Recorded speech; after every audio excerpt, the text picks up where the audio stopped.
Ողջույն սիրելի հեռուստադիտողներ, ձեզ հետ Ռադար զրույցն է։ Այսօրվա մեր հյուրը կենտրոն վարչական շրջանի ղեկավար Պետրոս Պետոյանն է։ Բարև ձեզ, պարոն Պետոյան, շնորհակալ եմ շատ մեզ հյուրընկալվելու համար։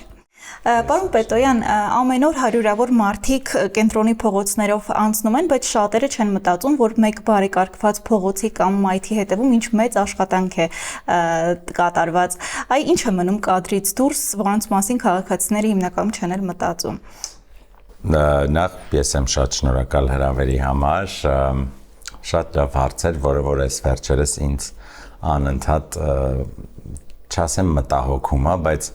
այն աշխատանքը ինչ որ կատարվում է, հա, վարչական շրջաններում կամ քաղաքապետարանում, շատ դեպքերում այդ վերջնական ինչ որ մի հատ ռեզուլտատ է երևում, որի այդ յետևում այդ ամբողջ արված աշխատանքները ու իրանց այդ բոլոր փուլերը ոչ մեկ չի տեսնում, դենց շատ ֆիքսվում ենք ինչ որ օրինակ այս վերջերս փակել ենք բազմաթիվ գրպանիկներ ու այդ գրպանիկները պարկինգներ նախկինում զավթված դարել են կանաչ գոտիներ, բայց դա ինձ ինչ որ միտեղ հանկարծ մի բան օրինակ շինաղբա մնացել կամ ինչ որ հնարավոր չի եղել քանդել տակը ինչ որ կաբելներ են, դա տենց դառնում է միանգամից բան էլի բոլորի աչքի առաջ, ոնց որ ասում աչքի փուշ։ Մնացած բարեկարգումների մեջ իրականում շատ լուրջ փուլեր են անցնում, սկսած մտքից, ընդհանրապես որտեղ դա անել, հետո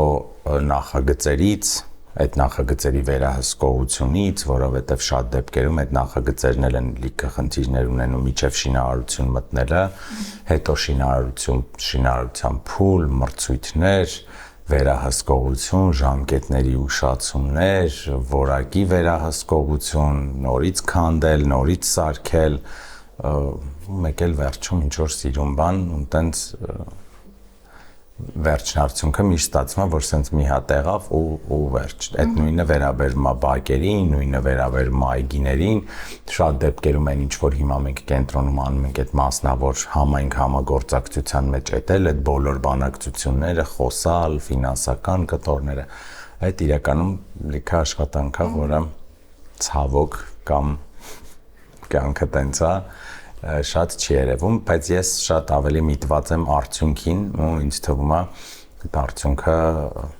ինձ գոհացնում է, հուսով եմ հարթկանցել։ Պարոն Պետոյան, իսկ ինչ սկզբունքով եք ընտրում աշխատանքների ընթացքը, որը պետք է լինի առաջնահերթ։ Հիմնականում տեսեք, հավաքագրում ենք տարբեր աղբյուրներից, առաջինը դա միշտ տենց անձնական դիմումներն են, որոնք կարան եւ առերես եւ առցանց լինեն,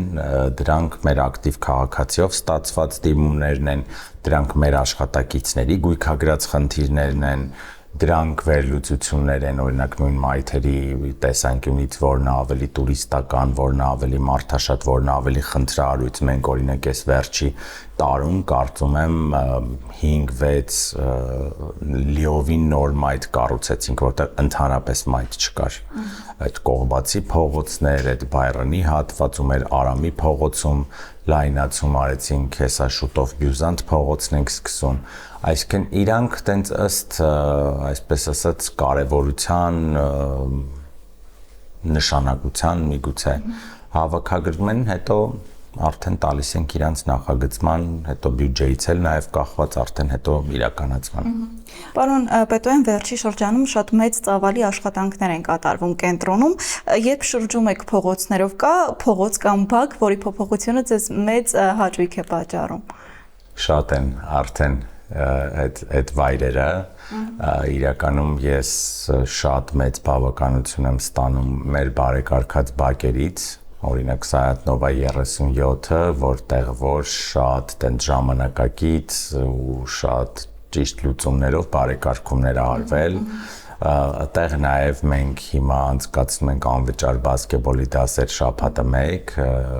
գրանցվում են երեխաները ու հիմա տենց շատ պոպուլյար է դարձել, արդեն ոնց որ երկրորդ վայրն ենք առանձնացրել, շաբաթական 2 անգամ ենք անում, շատ սիրում եմ մեր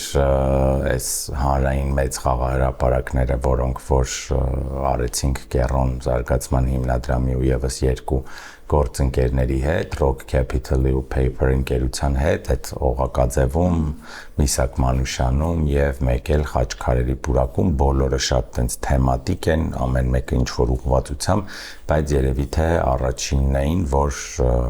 քաղաքում նմանատիպ մասշտաբի, որակի ու ամենակարևորը անվճար ու հանրային խաղահրապարակներ ունենք, որոնք հիմա որ տեսնեք շատ պոպուլյար են։ Իդեպ հեսա շուտով 4-րդն ենք անում, բայց արդեն ուրիշ ներդրողի հետ։ Որ հատվածում է լինելու։ Երիտասարդական մետրոյի անմիջապես հարևանությամբ, բայց տենց պրոյեկտներ շատ կան, կարա չգիտեմ, ինչ որ մի շենքի լուսավորություն, միգուցե շատ տենց ավելի մասշտաբային ինքը փոքր է, բայց իմ պատկերացմամբ կամ իմ համար իր նշանակությունը շատ ավելի մեծ է, որ ընդգծվում է այդ շենքի պատմամշակութային կտորը, առանձնացվում է, մաքրվում է,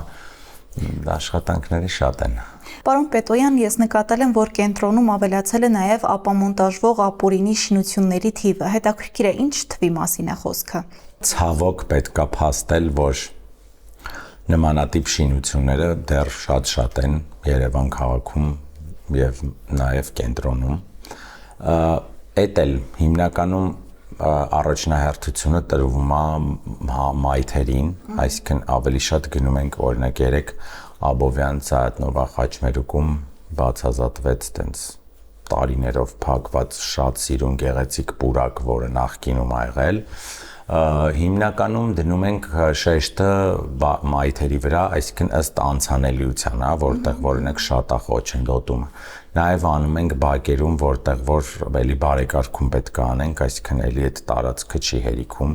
ինչ որ լավ լուծումներ գտնելու, հա, դաշտ կամ խաղահրապարակ։ Քանակը շատ է, չէ, տենց քանակ չունենք հաշվարկված, հիմնականում տեղային ենք մոտենում, այսինքն ինչ որ հատվածին մոտենում ենք, այդտեղ սկսում ենք արդեն չափագրություններ, կադաստրի կոմիտե հարցումներ։ Իսկ ինչ եք նախատեսում այդ քանդված հատվածներում, ինչ են լինելու։ Աբովյանի մասն եք ասում կոնկրետ, թե ընդհանրապես։ Շատ տարբեր են։ Տեղեր կա մայթնազուտ լայնանում ու բացվում, տեղեր կա այդ քանդված հատվածը բարեկարգվում է, օրինակ հիմա Սարյան փողոցի վրա։ Նախին տեսքին վերաբացվի։ Այո, հիմնականում ձգտում ենք դրան։ Հիմա օրինակ ուսումնասիրում ենք Աբովյան փողոցի այդ ջրավազանային լուծումները, որ եղել են նախկինում, շրջանաձև, փորձելու ենք դրանք վերականգնել։ Պարոն Պետոյան, ես ուշադիր հետևում եմ նաև մալուխների գետնի տակ անցման գործընթացին, վերգետնյա մալուխները ներգետնյա դարձնելու։ Ինչքան ժամանակ կպահանջվի դա առնվազն փոքր կենտրոնում ամբողջովին իրականացնելու համար։ Իրականում դա իրականացնում է քաղաքապետարանի իր ծրագրով միջազգային գործընկերների հետ, դա էլ շատ բարդ process է իրականում, որովհետև սկսած այդ կոմունիկացիաներից եւ այդ ներգետնյա ինֆրաստրուկտուրայից, որը տարիներով չի գույքագրվել ու շատ դեպքերում առանց գրանցման գործողություններ են արվել, իրանք շատ բարդ են այդ process-ը սարքում, այսինքն տենց չէ՞ որ փորեցինք, լարերի իջացրեցինք, վերջացավ, այդտեղ տենց երկար աշխատանքներ ա տարվում։ Հիմա երեք քաղաքապետը հայտարարեց, եթե չեմ սխալվում, որ ազատության պողոտայում են անում, մենք հիմա էլի կտոր փորձում ենք շարժվել առաջ, տենց որ գնահատականներ տամ, օրինակ այսքան ժամանակ հետո ամբողջ փոքր կենտրոնը կանցնի գետնի տակ, սուտ կլինի։ Դա նաև էսթետիկ տեսքի մասին է, չէ՞։ Միանշանակ, դա եւ էսթետիկ եւ ֆունկցիոնալ, բայց դա միանշանակ էսթետիկ, որովհետեւ իրանք նաև շատ խանգարում է ծառերի աճին, այդ լարերը։ Մենք պլանավորում ենք շուտով այս գործերին զուգընթաց Մաշտոցի պողոտայի լարերի գետնի տակ անցկացնելը, ու էլի տենց փուլային հերթով պետքա շարժվենք առաջ։ Շատ դեպքերում գիտեք ոնց տենց միշտ կա այդ բանը, որ երբ որ աշխատանքները սկսում են գնալ առաջ կամ աշխատանքներ տեղի ունենալ, մենք սկսում ենք այդ մոտեցումը ցուցաբերել, որ օրինակ շատ երկար ժամանակ նման բան չկար, բայց հենց տեսնում ենք, ուրեմն սկսում ենք շատ արագ դա ուզել։ Ես իրականում լիովին գնահատում եմ այդ պահանջը ու հասկանում եմ, բայց ներսից այդ բոլոր process-ները, այդ բոլոր միգուցե նաև բյուրոկրատական կտորները, միգուցե նաև ֆինանսական կտորները այդ process-ը շատ բարդ են սարքում ու այս ոնց որ հաղթահարելով բոլորս գնում ենք առաջ։ Պարոն Պետոյան, իսկ երբ նոր մայթեր կամ խաղահրապարակներ եք կառուցում, այ ո՞րն է ձեզ համար այն գնահատականը, որ մտածում եք իսկապես աշխատանքը հաջողված է եղել։ Թեկուզ քաղաքացիների արձագանքը։ Միանշանակ արձագանքը շատ կարևոր է ու երևի առաջի ինդիկատորն է լավ արված աշխատանքի, բայց ամենաառաջինը երևի որ ինքս ինձ գոհաց, այսինքն ես ինքս գոհ լինեմ։ Շատ դեպքերում ստացվում է ոնց որ այդ իմ միգուցե խստապահանջությունը ինքս այդ ռեզուլտատի նկատմամբ ու նաև մեր թիմի կենտրոն վարչական շրջանի կամ միգուցե քաղաքապետարանի գործընկերների քաղաքապետարանից դուրս շատ դեպքերում շատ ավելին է, քան միգուցե մարդիկ սպասում են, օրինակ նույն այս խաղահրապարակները, հա, այտենց անել ռետին, այսինքն լիովին ասֆալտի դաշտը սարքել նորմալ խաղահրապարակ կամ դաշտ կարելի է տարբեր ձևերով անել, օրինակ անել տարբեր տենց լավ որակյալ նյութերից գունավոր նկարազարդումներով, թեկուզ այդ միջավայրը նույնպես նկարազարդելով, ճիշտ դարպասներով եւ այլն, կարելի է այսինքն տարբեր ձևերի անել ու մեկը մարդիկ շատ գոհ կլինեն, որտեվ այդ նախնական իրատեսքից միանշանակ տարբեր կլինի, բայց հիմա մեր մոտեցումները տենց լավ ճարտարապետներ, ուրբանիստներ ներգրավելով, միջազգային փորձը հաշվի առնելով, մենք կարծում եմ տենց լիովին նոր ինչ-որ չափանիշներ ենք ստեղծում, միգուցե, որ հիմա էլ փորձում ենք արդեն դրանք ստանդարտավորել ու մասշտաբացնել։ Իսկ երեխաները ինչպես են արձագանքում այդ բակերի ու խաղահրապարակների բարեկարգմանը։ Երեխաները շատ, ես ինքս ունեմ 3 երեխա, երկուսը լիովին խաղային այդ տարիքում են։ Առաջինը միշտ իրանց գնահատականն է, կարծում եմ շատ լավ, շատ խստապահանջ, շատ պահանջկոտ, հիմա ինձ սկսել են գրել, քաղաքապետին են միշտ գրում ու շրջայցերի ժամանակ դիմում, հիմա ինձ են սկսել գրել տենց ինչ որ երեխաներ, բա մենք այս բակում չունենք խաղահրապարակ, շատ լավ է ու շատ ուրախալի է, ես ուրախ եմ, որ մեր երեխաները այսօր պահանջատեր են ու ուզում են լավ միջավայրում մեծանալ։ Պարոն Պետոյան, իսկ կան բակեր, որոնք ամբողջությամբ փոխել են իրենց տեսքը բնակիչների առաջարկների շնորհիվ։ Տեսեք, դա շատ հետաքրքիր հարց է։ Հիմնականում մենք այդ նախագծերը, որ սկզբից շատ տենց բան կար, դիմադրություն կար եւ անվստահություն, հատկապես կենտրոնում։ Եղել է բակեր, որոնցից հրաժարվել ենք մարդկանց պահանջով, այսինքն չեն ուզեցել այդտեղ բարեկարգում, որովհետև միգուցե վաղ, չգիտեմ, որ ինչ որ կարող բակ չլինի, ուրիշ բան լինի։ Տեղեր կան, որտեղ օրինակ նույն այդ Սայաթնովա 37-ը նախագծով լիովին ուրիշ բաներ պլանավորված, բայց բնակիչների հետ, այսպես ասած, վերջում այդ նախագիծը քննարկելով, եկանք հասանք բոլորիս համար տենց լիովին ընդունելի տարբերակի, իհարկե մի քիչ բյուջեն փոխվեց, մեծացավ, բայց կարծում եմ արդյունքը շատ լավը դարձավ, այսինքն այնտեղ այդ բակի բնակիչները իրանք ինչ որ լուծումներ ունեն, ըստեղ զրուցարան, ըստեղ չլինի, ըստեղ դաշտը թող իր օրիգինալ չափսը մնա, իրականում մենք սղարան ենք ուզում, ոչ թե ճոճանակ ու սենց բաներ, որոնք որ սենց adekvatության շրջանակներում փորձում ենք հաշվի առնել։ Իսկ ինչպես եք որոշում, որ բակը առաջնահերթ վերանորոգեք։ Էդ էլ նույն սկզբունքով, ինչ որ ասեցի այդ մայթերի կամ մնացածի մասով, փորձում ենք տարածել մասշտաբային ու քարտեզային, այսինքն չանել օրինակ մենակ փոքր կենտրոնում, հիմա օրինակ ունենք Խորենացի, Ծատուրյան, Դեմիրճան, այսինքն տենց տարանջատել ու տարբեր հատվածներում ունենալ։ Հաշվի առնել պարտադիր բնակչության թիվը, այսինքն անել այն հատվածներում, որտեղ օրինակ շատ շենքեր կան ու բազմաբնական շենքեր կան, որովհետեւ դա նաև ծառայի ավելի շատ մարդկանց։ Նույն էս վերջերս արեցինք Կիլիկիայի այդ Վաղարշ Վաղարշյանի անվան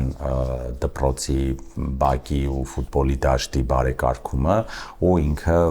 ոչ միայն ծառայելու է դպրոցի աշակերտներին, այլև ընդհանուր այդ Կիլիկիայի բնակիչներին, այտենց շատ ուրախալի փաստ էր այնտեղ,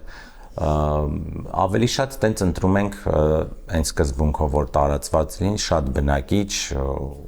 եւ մեկ էլ շատ անբարեկարգ վիճակում գտնվողներն ենք փորձում առաջնահերթությամբ անել։ Պարոն Պետոյան, իսկ հետաքրքիր է ինչ նոր լուծումներ եք փորձում կիրառել բակերում, որպեսզի դրանք ոչ միայն լինեն գեղեցիկ, այլև հարմարավետ բոլոր տարիքայինների համար։ Տեսեք, լուծումները շատ կան, լուծումները օրինակ անխոչնդոտ մուտքերը անվասայլակների ու ինչ-որ սահմանափակումներով մարդկանց համար։ Այս վերջերս մենք օրինակ նույն տենց բասկետբոլի դաշտեր ունենք, որտեղ ընկերներ ունենք անվասայլակով, իրանք եկան իրանց խորհուրդները տվեցին։ Այսինքն թեքահարթակներ։ Թեքահարթակներ, հենց անմիջապես մուտք դաշտ, որ իրանք կարողանան անխոչնդոտ մուտք գործել։ Հետո շատ դեպքերում օգտագործում ենք ավելի տենց քիչ բետոն, քիչ քար, ավելի տենց հիմա օրինակ գետի ավազ ենք, էդ էլ մարդիկ շատ դժվարությամբ են ընդունում, բա երեխաները կկեղտոտվեն, չգիտեմ ինչ, բայց իրականում միջազգային փորձն էլ հիմա որ նայում ենք, ցեխ, հող, այսինքն տենց երեխաները որ մաքսիմալ բնությանը մոտ լինեն, էլի, ու մինիմալ տենց բետոնապատում, քարապատում տենց աշխատանքներից փորձում ենք հեռու մնալ, շատ հիմա այդ խաղասարքերը ընտրում ենք փայտից, էլի միատոն գույների, որովհետև հիմա լիքը ուսումնասիրություններ կա, որտեղ որ ասում են, որ այդ վառ գույները բան շատ տենց նաև մի քիչ երեխեքին գրգռում են, սենց։ Պարոն Պետոյան, իսկ ձեր կարծիքով ի՞նչն է ավելի դժվար նոր բան կառուցելը, թե պահպանել արդեն բարեկարգվածը։ Երկուսն էլ շատ դժվար է։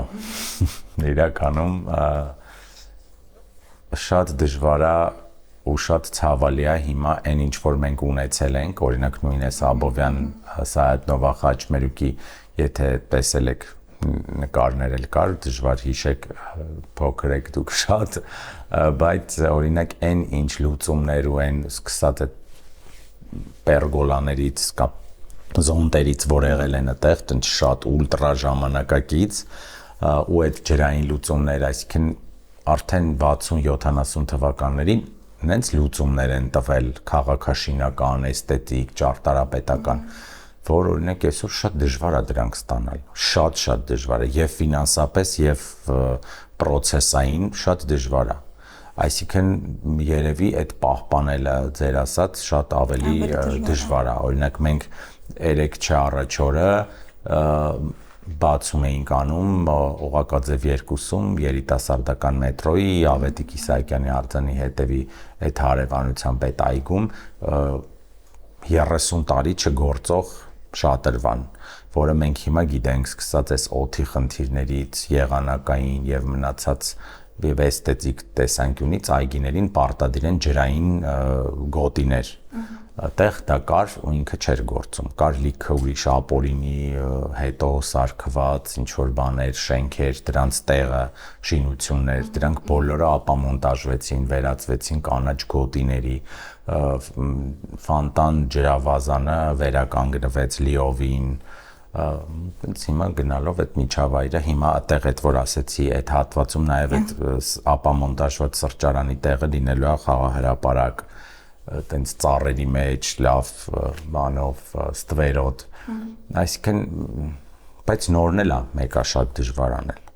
այսինքն նորն էլ անել նենց որ դա լինի մնայուն դա լինի որակյալ դա լինի էսթետիկ դա լինի ֆունկցիոնալ Իսկ որն է ամենամեծ մարտահրավերը, գեղեցկությունը, հարմարավետությունը, թե անվտանգությունը։ Ամենամեծ մարտահրավերը այդ բոլորի ճիշտ բալանսն է, որ չընկնել ծայրահեղությունների ետևից։ Ես օրինակ մեկ ունեմ այդ խնդիրը, ինձ թվում է պետք է տենց շատ գեղեցիկ լինի բան, բայց միանշանակ անվտանգությունը, հարմարավետությունը, որակը, այդ դրանց բալանսը ամենա տենց բարդ բանն է գտնել։ Դեռ շատ դեպքերում կարող է ինչ-որ հատակ որոշենք կամ ինչ-որ նյութ, որը շատ գեղեցիկ է, բայց քիչ է ծառայելու կամ անվտանգ չի, բայց ընդհանուր առմամբ ոնց որ որպես մարտահրավեր, հա, իրանց ճիշտ բալանսավորել է։ Իսկ որն է եղել այն անսպասելի բնակիչների կողմից առաջարկը, որ իրականություն է դարձել, ու որն է բնակիչների հետ աշխատելու դժվարությունը։ Բնակիչների հետ աշխատելու դժվարությունը ամենամեծը դա անվերջ է։ Այսինքն դա երբեք ավարտ չունի։ Տարբեր բնավորության տեր մարդիկ։ Ես մեկ լավ օրինակ եմ բերում, ասում եմ ոնց որ բաներ կա, չէ՞, տենց լողի սպորտսմենների համար սիմուլյատորներ կա, որոնք պարապում են այդ մրցումներին, որ անվերջանալի հոսք կա, որին դու տենց փորձում ես դիմանալ, դու երբեք իրան չես կարող անցնես, մաքսիմում կարաս 3 րոպե, 5 րոպե, 10 մի ժամ օրինակ։ Հիմա էսա բնակիչների խնդիրները իրանք անվերջ են, անընդհատ ծագում են, ասենց ասեմ, շատ խնդրանքներ են եղել, որոնք օրինակ երեկվա այդ ապամոնտաժումները հիմա թնդում է իմ սոցիալական ցանցերի էջերը, տենց շնորհակալական խոսքերով ինձ, որ ես ինչ լավ է, վերջապես հաշվի առակ, մացեցիք, էցին կվերականգնե։ Այսինքն մարդիկ շատ մեծ թվար զանգված երազում է ու սպասում է, որ Երևանը կամ կենտրոնը կվերադառնա իր տենց ավելի մաքուր, պարզ կամ նույն այդ գովազդների ապամոնտաժումներ ունենք։ Մենք այս վերջերս ամբողջ Կարապի լճի շրջակայքը մաքրեցինք այդ կոչումը տեսողական աղմուկից, այսինքն տարատեսակ կրիչներ, ցածր, փոքր, մեծ, բարձր, կախված, չգիտեմ, այդ գործընթացը արդեն մի երևի 3-4 տարի շատ ակտիվ սկսել է, կարծում եմ իմ պատկերացմամբ ամենալավ ու ճիշտ ստացված ռեֆորմներից է գովազդների այս ապամոնտաժումը այս չափորոշիչներին համանմանդ հիմա որ շատ եմ ճամփորդում, շատ եմ նկատում անգամ եվրոպական երկրներում, որ այնտեղ օրինակ այդ ստանդարտների բացակայությունը շատ ուժեղ, տենց աղմուկ է ստեղծում։ Մեր մոտ շատ ինձ թվում է շատ տեսանելի է հիմա դարձել եւ այդ մեծ վահանակների ապամոնտաժումը եւ այդ խանութների ստանդարտացված փոքր տառերով առանց այդ ալիկաբոնդերի շատ են իրականում շատ դեպքերում իմ ամենաառաջի օրվանից ընտրած մի հատ մոտեցում կար այդ անգլերեն management-ի ոճա կոչվում է low hanging fruit theory, երբ որ դու ինչ որ շատ փորձ չունես այդ ոլորտում, սկսում ես ցածր կախված ոնց որ պտուղներից արագ արդյունք ունենալու համար։ Ես կարծում եմ, որ դա դեռ հիմա արդեն փորձը բավականին մեծ է ու հիմա այդ ցածր կախված պտուղները լավ էլ բարձացել են վերև, հիմա արդեն մեծ այգիներ, մեծ ապամոնտաժումներ են գնում անում, բայց մեկը ամենօրյա մոտիվացիան ու այս տեմպին դիմանալու համար դու տենց պետք է ունես փոքր ինչ-որ հաղթահարելու արդյունք ու մոտիվացիա գտնելու աղբյուրներ, որը քեզ տենց անընդհատ ուրախացնում է։ Իմ մոտ տենց է, այն օրը մենք ինչ-որ լվացինք այդ գործընկերոջ հետ այն ձեռքերով արձանը ու այդ ոնց ինքը փոխվեց, տենց լրիվ սպիտակեց այդ մարմարից արձանը, կարծում եմ, տենց ինքը ֆենոմենալ տեսք ստացավ էլի։ Իսկ կենտրոնում կա միտեղ, որի հերթը դեռ չի հասել, բայց դուք անձամբ շատ կուզեք, որ դա շուտ փոխվի։ Շատ կան։ Միտեղ չի, շատ կան։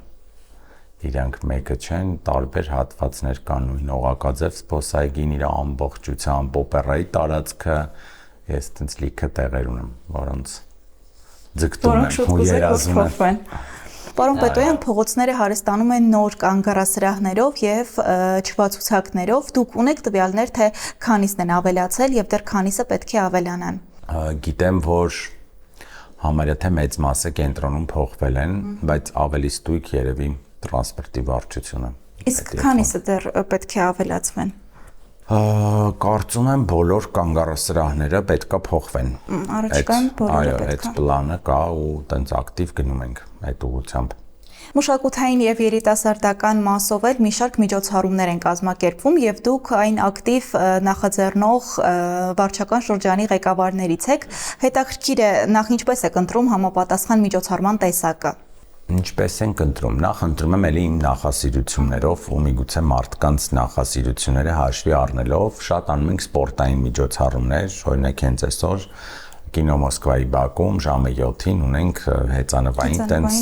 երաժշտական լավ մարզման 2 դաս, չգիտեմ, հաղորդումը երբ կգնա արդեն մի մասը ավարտած կլինի, տարբեր շատ ես սիրում եմ շատ այդ ակտիվությունը ու կարծում եմ այդ ակտիվ կյանքը շատ սազում է Երևանին, շատ թե սպորտային միջոցառումները, թե այս մեր բացօթյա անվճար այդ կինոդիտումները, որ անում ենք հիմա Խնկո-Ապոր գրադարանի արչևի մասում, շատ են, թե Առաջիկայում ինչ նոր միջոցառումներ են սպասվում Դե ասեցի, այսօր այդ հեծանվայինն է, սեպտեմբերին ունենք շատ մեծ ավելի այդ ֆեստը, որ անցյալ տարի արեցինք օպերայի բակում, դրսից էլի մարզի չենք հրավիրելու։ Իսկ ինչպեսի թիմ աշխատում ես երիտասարդական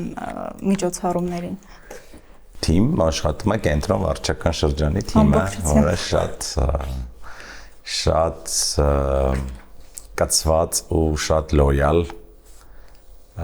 թիմը հավաքվել, որը որ իրականում նենց չի որ նոր են։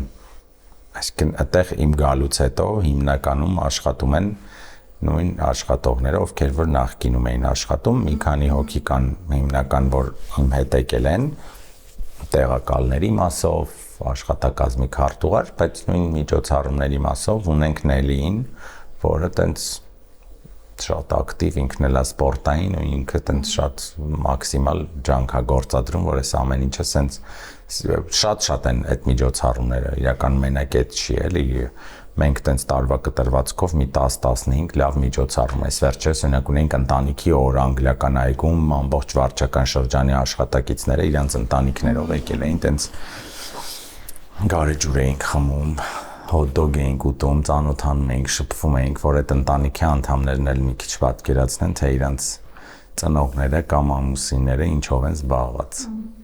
Պարոն Պետոյան, մի փոքր էլ անդրադառնանք փողոցների վերակառուցման ծրագրին, կա փողոց, որի վերակառուցումը շատ բարդ է տրվել, բայց հետ հայացք գցելով մտածում եք, որ արժեր այդ աշխատանքը։ Արամի փողոցը շատ բարդ է տրվել, որովհետև այնտեղ կային արդեն սրճարաններ, որոնք խնդրահարույց էին, այսպես ասած, իրենց գոյությամբ, այդ մոտեցումը, որ կարելի է մայթը լայնացնել ու արդեն այդ գործող բիզնեսների նաև չխոչընդոտել, որտեղ իրանք հարկատու են, իրանք միջավայր են ստեղծում, իրանք արդեն լավ հաճախորդներ ունեն, նույն տուրիստական կտորում ակտիվ գործունեություն ունեն, այդ արել ենք ամբողջությամբ այդ տնտեսվարողների միջոցներով, իհարկե ոնց որ քաղաքապետարանն էլ ինչ որ մասնակցություն ունեցավ, այդ բավականին բարդ տրվեց, որտեղ առաջինն էր։ Հիմա օրինակ երկրորդն ենք անում Բյուզանտ փողոցը, արդեն ինքը բավականին հեշտ է գնում, բայց այս Արամի փողոցը բավականին երկար տևեց, հետո մարդկանց նաև այդ վերաբերմունքը մայթեր լայնացնել, ճանապարհը նեղացնել, բայց իրականում կարգավորելը, ուղիղ պարկինգը ու ճիշտ պլանավորումը ոչ մի դեպքում էլ չի բերում էլի խցանումների ավելացման, հիմա այնտեղ որ նայեք միշտ շատ հանգիստ մի գծով գնում են ու այդ խառը խուռը ինչ որ պարկինգները կայանելը այդ ավելի խոչընդոտում երթևեկությանը, քան օրինակ ճիշտ պլանավորված մայթը ու փողոցը։ Իսկ առաջիկայում որ փողոցները կվերակառուցվեն։ Առաջիկայում ունենք Հավաք Պետրոսյան, նախագծված արդեն Բայրն, ասեցի Մաշտոցի Պողոտան, Լեոն, Թումանյանի ամբողջական բարեկարգումը Սարյանից մինչև Խանջան փողոց եւ Բյուզանդի հատվածը։ Պարոն Պետոյան, իսկ այսօր քաղաքային զարգացման միջավայրի մեջ ինչ դեր ունի մասնավոր հատվածը։ Իմ տարբերակում շատ մեծ։ Ես շատ ակտիվ ներգրավում եմ մասնավոր հատվածին, որովհետև այս վերջերս լավ միտք հնչեց, որ միայն հարկ վճարելով չի, որ դու ապացուցում ես կամ ցույց ես տալիս, որ դու սիրում ես այս քաղաքը սիրում են իրականում կռանալով անընդհատ աղբ հավաքելով կամ չթափելով, այս քաղաքը սիրում են, չգիտեմ, փոքր ներդրումներ անելով կամ շատ մեծ ներդրումներ անելով։ Ես 20 տարի եւ ավել աշխատում եմ գործունեություն եմ ծավալում մասնավոր սեկտորում, ունեմ շատ լավ ու վստահելի գործընկերներ, որոնք այսօր պատրաստ են իմ հետ զբաղվել մեր սիրուն կենտրոնը ավելի սիրունացնելով ու հետաքրքրացնելով ու ասենք ասեմ այդ պրոյեկտները շատ են հիմա, ասենք ձնագույտի էֆեկտի նման գնալով շատանում են։ Ու շատանալու է։ Ինչպես եք կարողանում բիզնեսին ներգրավել այդ խաղարապարակների, բակերի վերակառուցման ծրագրի մեջ։ Տեսեք, ամենակարևորը պետքա լինի միտք։ պետքա լինի լուծում, օրինակ երբ որ դու այդ բիզնեսին մոտենում ես, նախ պետքա չամաչել, սկսենք այդտեղից։ Ես երբեք չեմ ամաչում, ինչ որ բան խնդրելուց, եթե դա քաղաքին է վերաբերվում։ Երբեք ոչ մի բիզնեսի, ոչ մի եթե մենք այդ բանը տեղ խնդիր ունենք ու մեկ էլ չլինի ոչ մի դեպքում ինչ որ թյուր ըմբռնում, որ տենց մենք ոչ մի չենք անում, մենակ անում ենք մասնավոր, չէ, մենք այս տարի 20 բակ ենք քաղաքապետարանի ու քաղաքապետարանի միջոցներով բարեկարգելու, նույն էս փողոցները, նույն մեր տարատեսակ այդ active citizen-ով ծագած խնդիրները, որ շատ արագ լուծում են ստանում, մեր ասֆալտապատումը եւ այլն, այսինքն մեր աշխատանքները իրանք զուգահեռ գնում են ու այդ ոչ մեկը որ ասում է չի բացառում, բայց այդ պրոյեկտները պետքա լինեն արդեն օրինակ տեղերը ֆիքսվում ենք, ունենք շատ լավ ընկերներ, ճարտարապետներ, որոնք մասնակցում են այսպես ասած մեր տեսլականին ու իրանք էլ են ընտրում ինչ որ տեղեր, էսկիզներ են անում, որոնք հետո տենց փորձում ենք ինչ որ մասնավորների հետ իրագործել ու ամենակարևորը երբ որ այդ մասնավոր ընկերությունը իր սեփականատերերով, իր աշխատակիցներով մասա կազմում ինչ որ մի հատվածի բարեկարգմանը, հետո նաև շատ ուժեղ պատկանելիություն ու պատասխանատվություն է առաջանում իրանց մոտ այդ տարածքի նկատմամբ ու ընդհանուր առմամբ Երևանի նկատմամբ, որտեղ այն ինչ որ մենք այս զրույցի սկզբից խոսեցինք այդ բարդությունները եւ այլն կամ այս աշխատանքի յետևում ինչքան գործ է թաքնված, այդ մի քիչ այդ process-ին իրանք էլ են սկսում ծանոթանալ։ Իսկ ինչպես է ստացվում մասնավորի հետ համագործակցությունը նաև զբոսայգիների վարձակալած տարածքների վերադարձի հարցով։ Տեսեք, քաղաքապետարանը հիմա շատ լավ մոտեցում ունի, սկսած չասեմ մենակ քաղաքապետարանը, ընդհանուր կա մոտեցում այդ կադաստրային արժեքի բարձրացման ու զոնավորման։ Այսինքն հիմա այլևս շատ դժվար է վարձակալել եւ թանկ հաճույք վարձակալել կենտրոնում ինչ որ այգու տարածք, որը նախկինում արդեն վարձակալած է կամ ինչ որ շինություն կա դրա վրա։ Այդ մի կողմից է ոնց որ իրանց ճնշում։ Երկրորդ կողմից մենք բանակցում ենք, փորձում ենք բանակցել, փորձում ենք ճնշել ինչ որ դեպքերում, փորձել քանդել իրանց այդ ապօրինի սարքած կտորները, բայց հիմնականում փորձում ենք շատ օրինակ Թումանյան Ալբանյան խաչմերուկի այդ սիրուն շենքերը, որ վերականգնեցինք, սպիտակ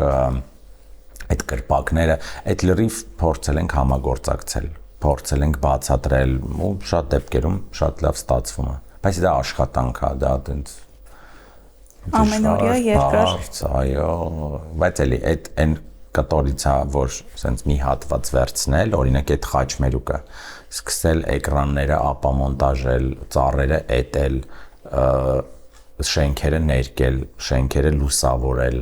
հիմա այդ տարածքները լիովին այդ որ ասում եմ Թումանյանի բարեկարգումը լինելա, այդտեղ տենց սիրուն կոչվում են գրպանային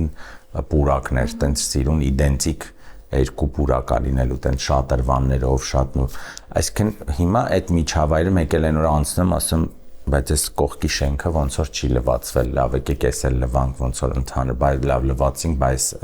այս երկուսը լուսավորվեց, այն երրորդն էլ, բայց չորրորդը մեղք չի, ինքը չլուսավորված լինի, ասենց ես ինքս ինձ ոնց որ խաղեր եմ ստեղծում, հետո էլ հաղթահարում եմ իրանց, ուրախանում եմ։ Պարոն Պետոյան, կուզեի նաև խոսել Օղակաձև զբոսայգին տարբեր չգործող կառույցներից ազատելու մասին։ Այստեղ ինչ խնդիրներ կան եւ ինչ լուծումներ են արվելու։ Կան քանդման ենթակա շինություններ, որոնք առաջիկայում պետք է արվեն։ Կան։ Բայց այդ հələ փակագծերը չբացենք շատ, կան շատ լուրջ պլաններ կան Օղակաձևի հետ կապված, ու մենք լուրջ քանդումներ ենք այդտեղ ունենալու ու լուրջ բարեկարգումներ։ Այն հատվածում, որտեղ սկեյթ պարկն է ու մեր կարմրախայտն է, այդտեղ հիմա անում ենք այդտենց ավելի պապիկ տատիկների համար արդեն մի հատ զրուցարան կար, հիմա այդ հատվածն ենք ավելի բարեկարգում, նաև մեր մասնավոր գործընկերներից մեկի հետ այդտեղ անել ենք շատ տենց մեծ սպորտային մի հատ լուրջ հատված, բացօթյա այսինքն այդ հատվածը արդեն սենց դառնում է ամբողջական տարբեր տարիքային խմբերի համար զբաղմունքով լի հատված պլյուս բնություն։ Կարծում եմ պետքա առաջ շարժվել այտենց հատվածական ամբողջական կոմպլեքս լուծումներ տալով։ Ոնց որ մի քանի անգամ քաղաքապետն էլ ա նշել, որ օրինակ նույն այս փողոցները, որ անում ենք, այդ լարերը իջացնում ենք, ծառերը փոխարինվում են, մայթերը բարեկարգվում են, գովազդները մաքրված են, շենքերը լվացված են, ինչ որ լուսավորություն ունեն, ու մեկ էլ տենց քայլ նոր աղբամաններ, նոր նստարաններ, այդ ծառերի բնաբաժակների փակված այդ հատվածներ, մեկ էլ տենց քայլում ես, արդեն հասկանում ես, որ լրիվ ուրիշ միջավայր է։ Ճիշտ է, էլի կան առաջ տված հատվածներ, աստիճաններ, ինչ որ չգիտեմ, բայց արդեն գլոբալ այդ աղմուկը, որ նվազում է, սկսում է այդ մնացած հատվածները կամ մնացած կտորները այդքան չազդել, նո համենայն դեպս ինձ կամ ինձ վրա։ Պարոն Պետոյան, եւ վերջում, եթե այսօր հնարավորություն ունենայիք մեկ նախագիծ իրականացնել կենտրոնում առանց բյուջետային սահմանափակումների, որը կլիներ դա եւ ինչու։ Օպերայի տարածքը ամբողջ այդ այգին։ Ինչու հենց դա։ Չգիտեմ, իմ պատկերացմամբ դա ամբողջ Հայաստանի Հանրապետության սիրտն է, տեղադիրքով էլ սկսած։ Իսկ ինչպես կպատկերացնեք դրա լուծումը։ Ես հետ կբերեի իր նախնական տեսքին։ Ու իրականում նենց չի, որ ես դեմ եմ, ես շատ կողմ եմ, որ այդ միջավայրեր ունենան ինչ-որ սրճարաններ կամ լուծումներ, բայց դրանց լրիվ ուրիշ տեսք, ոգի ու նշանակություն է պետք է տալ։ Այդ կարա տենց լինի ֆանտաստիկ վայր, մի քիչ, այսինքն իր հին տեսքը հետ բերել, մի քիչ ավելի տենց ժամանակակից շնչով։ Ու հուսով եմ դրան էլ կհասնենք։ Շնորհակալ եմ շատ, պարոն Պետոյան։ Ես եմ շնորհակալ հետաքրքիր զրույցի համար։ Շնորհակալ եմ։ Այսօրվա համար այսքանը, իսկ ես հիշեցնեմ, որ մեր հյուրն էր Կենտրոն վարչական շրջանի ղեկավար Պետրոս Պետոյանը։